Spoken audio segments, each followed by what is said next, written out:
नमस्कार दोस्तों, स्वागत है आपका एक कदम अध्यात्म की ओर में।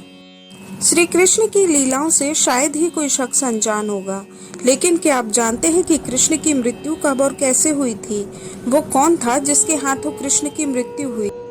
महाभारत का युद्ध शांत हो चुका था, पर अपनी जीत पर पांडव खुश नहीं थे, बल्कि युद्ध से हुई तबाही को देखकर उनका मन बहुत विचलित था। युद्ध के बाद श्री कृष्ण पांडवों के साथ गांधारी और धृतराष्ट्र से मिलने पहुंचे। वे उनके बेटे दुर्योधन की मौत पर शोक जाहिर करने के लिए और क्षमा मांगने के लिए गए थे। दुर्योधन का खून में लथपथ शरीर और अंधे माँ बाप की आंखों से आंसुओं की बाढ़ से पांडवों का दिल भी भर आया था। गांधारी पांडवों को छोड़कर श्री कृष्ण को दुर्योधन की मौत का असली जिम्मेदार मानने लगी। गांधारी ने श्री कृष्ण को क्रोधित होकर कहा, आप द्वारकाधीश हैं, जिनकी पूजा मैंने खुद विष्णु अवतार मानकर की। क्या आप अपने किए पर जरा भी शर्मिंदा हैं? आप चाहते तो अपनी दिव्य शक्तियों से इस युद्ध को टाल सकते थे। बेटे की मौत पर आंसू बहाने वाली एक माँ का दुख तुम खुद अपनी माँ देवकी से जाकर पूछो, जिसने अपने 7 बच्चों को अपनी आंखों के आगे मरते देखा है। इसके बाद गांधारी ने कृष्ण को श्राप देते हुए कहा, यदि भगवान विष्णु के प्रति मेरी सच्ची आस्था है तो आज से ठीक 35 वर्ष बाद तुम भी इस धरती पर जीवित नहीं रहोगे।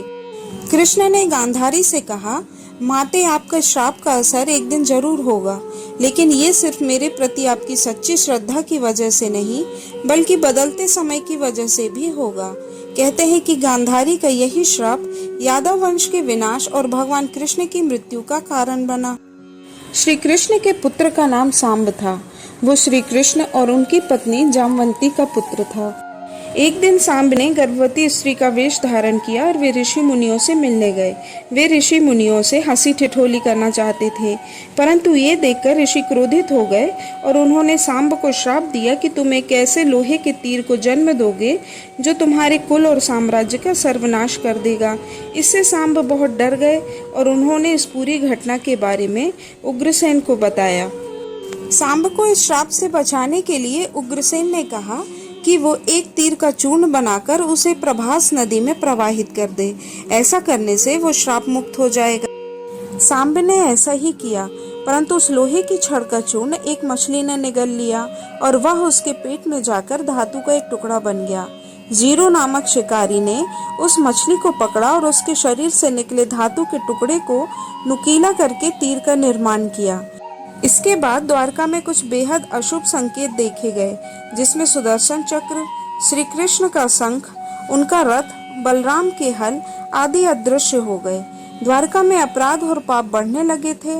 ये देख श्री कृष्ण परेशान हुए और उन्होंने अपनी प्रजा से प्रभास नदी के तट पर जाकर पापों का प्रायश्चित करने का आग्रह किया। द्वारकावासी वहां जाकर मदिरा के नशे में एक दूसरे से लड़ने लगे। गांधारी के श्राप के अनुसार यादव वंश के सभी लोग आपस में लड़कर मर गए। चारों ओर अपराध बढ़ गया, अमानवीयता और पाप का साया हो गया। बुजुर्गों और गुरुओं का सम्मान बंद हो गया। निंदा, द्वेष जैसी भावनाएं बढ़ने लगी। ये सब द्वारिका के लोगों का जीवन बन गया था। यदुवंश के नाश के बाद कृष्ण के बड़े भाई बलराम समुद्र तट पर बैठ गए और एकाग्रचित होकर परमात्मा में लीन हो गए। इस प्रकार शेषनाग के अवतार बलराम जी ने देह त्याग की और वे स्वधाम लौट गए। इस घटना के कुछ समय बाद श्री कृष्ण एक पेड़ के नीचे ध्यान मग्न बैठे थे। इसी दौरान जरा नाम का एक शिकारी वहां हिरण की तलाश में आ गया।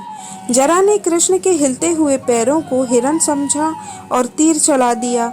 इसके बाद शिकारी श्री कृष्ण के पास पहुंचा और अपनी गलती के लिए उनसे क्षमा मांगने लगा। तब श्री कृष्ण ने उसे सांत्वना दी और बताया कि उनकी मृत्यु इसी तरह निश्चित थी।